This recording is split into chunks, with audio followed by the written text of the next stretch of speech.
Hello, everyone, and welcome to day 23 of our self-belief building, self-confidence building, and faith building challenge. And the challenge is to read chapter 4 of Think and Grow Rich, which is the chapter on auto-suggestion. I'm going to do something a bit different today. Usually weekends, I let the audiobook play, but today I will let the audiobook play because, sometimes just want to switch things up. So enjoy. And I'm going to just share the audio now. Have a good time.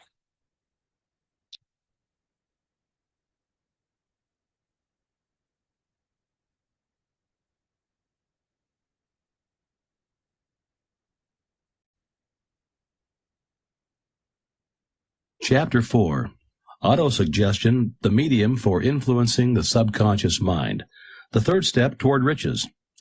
Autosuggestion is a term which applies to all suggestions and all self-administered stimuli, which reaches one's mind through the five senses.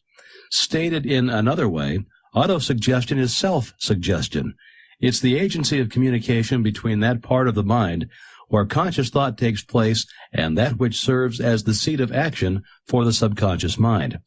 Through the dominating thoughts which one permits to remain in the conscious mind, whether these thoughts be negative or positive is immaterial, the principle of autosuggestion voluntarily reaches the subconscious mind and influences it with these thoughts. No thought, whether it be negative or positive, can enter the subconscious mind without the aid of the principle of autosuggestion, with the exception of thoughts picked up from the ether. Stated differently, all sense impressions which are perceived through the five senses are stopped by the conscious thinking mind and may be either passed on to the subconscious or rejected at will. The conscious faculty serves, therefore, as an outer guard to the approach of the subconscious. Nature has so built man that he has absolute control over the material which reaches his subconscious mind through his five senses, although this is not meant to be construed as a statement that man always exercises this control. In the great majority of instances, he does not exercise it, which explains why so many people go through life in poverty. Recall what has been said about the subconscious mind resembling a fertile garden spot in which weeds will grow in abundance if the seeds of more desirable crops are not sown therein. Autosuggestion is the agency of control through which an individual may voluntarily feed his subconscious mind on thoughts of a creative nature, or by neglect, permit thoughts of a destructive nature to find their way into this rich garden of the mind. You were instructed in the last of the 6 steps described in the chapter on desire to read aloud twice daily the written statement of your desire for money, and to see and feel yourself already in possession of that money. By following these instructions, you communicate the object of your desire directly to your subconscious mind in a spirit of absolute faith. Through repetition of this procedure, you voluntarily create thought habits which are favorable to your efforts to transmute desire into its monetary equivalent. Go back to these 6 steps described in Chapter 2 and read them again very carefully before you proceed further. Then, when you come to it, read very carefully the 4 instructions for the organization of your mastermind group described in the chapter on organized planning. By comparing these 2 sets of instructions with that which has been stated on autosuggestion, you, of course, will see that the instructions involve the application of the principle of autosuggestion. Remember, therefore, when reading aloud the statement of your desire, through which you're endeavoring to develop a money consciousness, that the mere reading of the words is of no consequence unless you mix emotion or feeling with your words. If you repeat 1,000,000 times the famous Émile Coué formula, day by day, in every way, I am getting better and better, without mixing emotion and faith with your words, you will experience no desirable results. Your subconscious mind recognizes and acts only upon thoughts which have been well mixed with emotion or feeling. This is a fact of such importance as to warrant repetition in practically every chapter, because the lack of understanding of this is the main reason the majority of people who try to apply the principle of autosuggestion get no desirable results. Plain, unemotional words do not influence the subconscious mind. You'll get no appreciable results until you learn to reach your subconscious mind with thoughts or spoken words which have been well emotionalized with belief. Do not become discouraged if you cannot control and direct your emotions the first time you try to do so. Remember, there's no such possibility as something for nothing. Ability to reach and influence your subconscious mind has its price, and you must pay that price. You cannot cheat, even if you desire to do so. The price of ability to influence your subconscious mind is everlasting. Persistence in applying the principle described here. You cannot develop the desired ability for a lower price. You and you alone must decide whether or not the reward for which you are striving, that's the money consciousness, is worth the price you must pay for it in effort. Wisdom and cleverness alone will not attract and retain money except in a very few rare instances where the law of averages favors the attraction of money through these sources. The method of attracting money described here does not depend upon the law of averages. Moreover, the method plays no favorites. It will work for one person as effectively as it will for another. Where failure is experienced, it is the individual, not the method, which has failed. If you try and fail, make another effort, and still another and another, until you succeed. Your ability to use the principle of autosuggestion will depend very largely upon your capacity to concentrate upon a given desire until that desire becomes a burning obsession. When you begin to carry out the instructions in connection with the 6 steps described in the 2nd chapter, it will be necessary for you to make use of the principle of concentration. Let us here offer suggestions for the effective use of concentration. When you begin to carry out the first of the 6 steps, which instructs you to fix in your own mind the exact amount of money you desire, hold your thoughts on that amount of money by concentration or fixation of attention with your eyes closed until you can actually see the physical appearance of the money. Do this at least once each day. As you go through these exercises, follow the instructions given in the chapter on faith and see yourself actually in possession of the money. Here is a most significant fact. The subconscious mind takes any orders given it in a spirit of absolute faith, and it acts upon those orders, although the orders often have to be presented over and over again through repetition before they are interpreted by the subconscious mind. Following the preceding statement, consider the possibility of playing a perfectly legitimate trick on your subconscious mind by making it believe that the money is already awaiting your claim, that the subconscious mind must hand over to you practical plans for acquiring the money which is yours. Hand over the thought suggested in the preceding paragraph to your imagination and see what your imagination can or will do to create practical plans for the accumulation of money through transmutation of your desire. Don't wait for a definite plan through which you intend to exchange services or merchandise in return for the money that you're visualizing, but begin at once to see yourself in possession of the money, demanding and expecting, meanwhile, that your subconscious mind will hand over the plan or plans you need. Be on the alert for these plans, and when they appear, put them into action immediately. When the plans appear, they will probably flash into your mind through the 6th sense in the form of an inspiration. This inspiration may be considered a direct telegram or a message from infinite intelligence. Treat it with respect and act upon it as soon as you receive it. Failure to do this will be fatal to your success.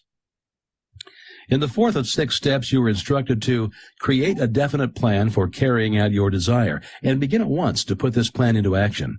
You should follow this instruction in the manner described in the preceding paragraph.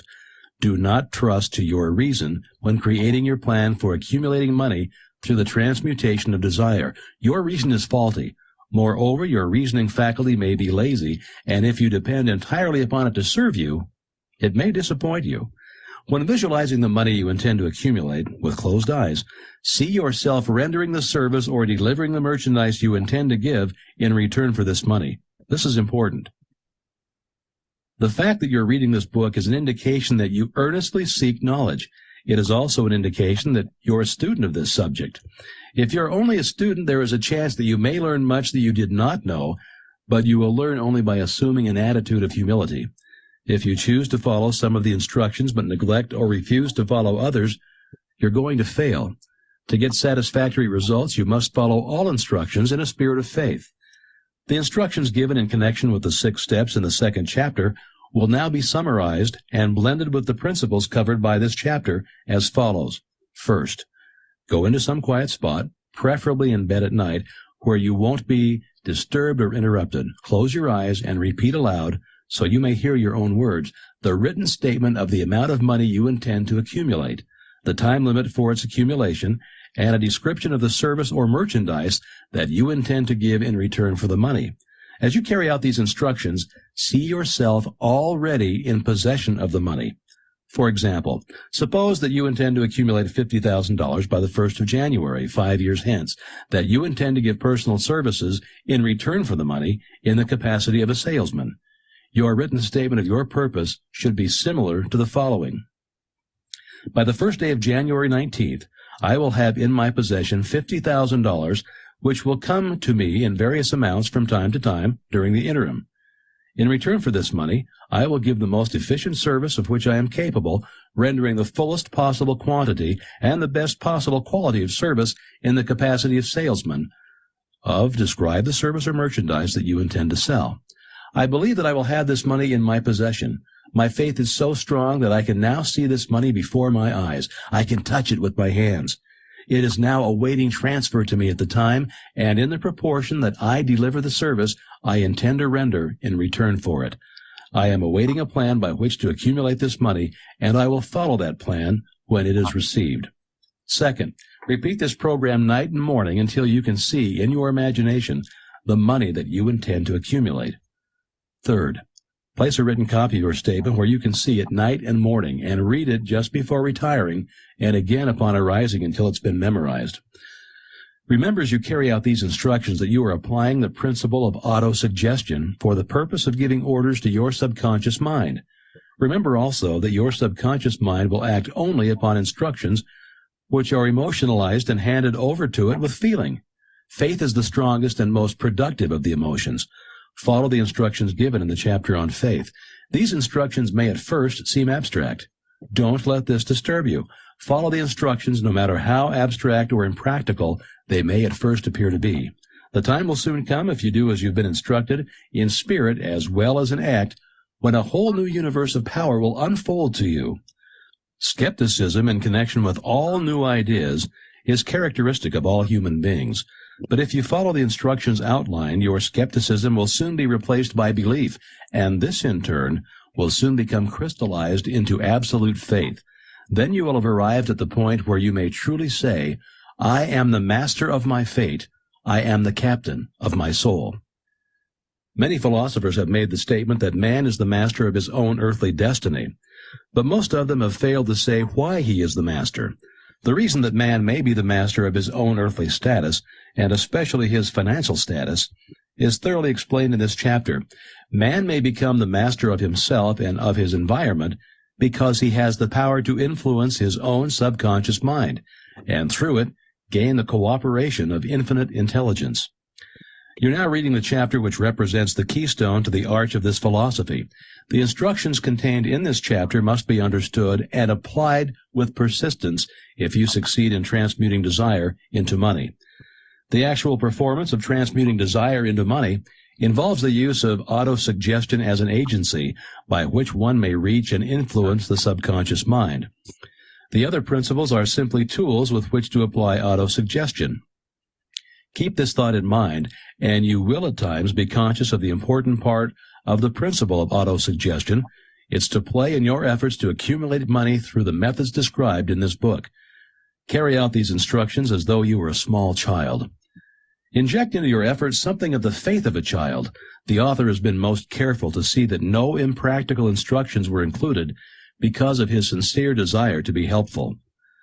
After you have read the entire book, come back to this chapter and follow in spirit and in action this instruction.